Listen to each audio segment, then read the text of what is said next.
This past week has been one of the most dramatic turns in global trade policy in recent memory. US President Donald Trump has reignited the tariff war with what many are calling the most aggressive tariff package in over a century. Starting April the 5th, the US slapped a 10% flat tariff on most imports and much steeper rates of up to 34% on Chinese goods and 20% on goods from the EU, Vietnam, and others. Trump's message: if you're taxing American goods, America will tax yours right back.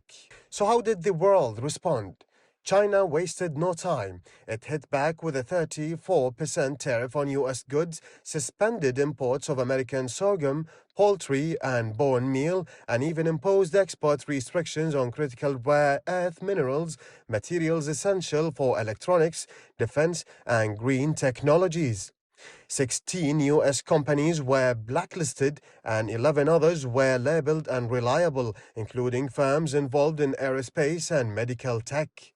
This is no longer just about trade, it's a full-blown economic standoff. And the markets, they felt it hard. Within just 2 days, the S&P 500 lost over $5 trillion in value, marking the biggest two-day drop since 2020 pandemic crash. The Nasdaq Composite officially entered a bear market, falling more than 20% from its highs. Oil prices also plunged. WTI crude dropped to $62.27 per barrel and Brent to $66.11 per barrel, down over 10% in just 5 days. And while gold briefly hit a record high above $3,160, it later pulled back sharply as investors scrambled to reposition. Now let's bring it home to the Gulf region. The Gulf Cooperation Council (GCC), including Kuwait, Saudi Arabia, UAE, and others, has now been hit with a 10% blanket tariff on exports to the US that's milder than what China faces, but still significant. Products like aluminium, petrochemicals, and fertilizers could now become less competitive in American markets.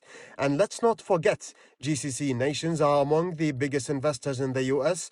From real estate to tech and energy, Gulf sovereign wealth funds have billions of US dollars at stake. So even a 10% tariff could spark concerns, not just about profit margins, but about the long-term health of US Gulf relations.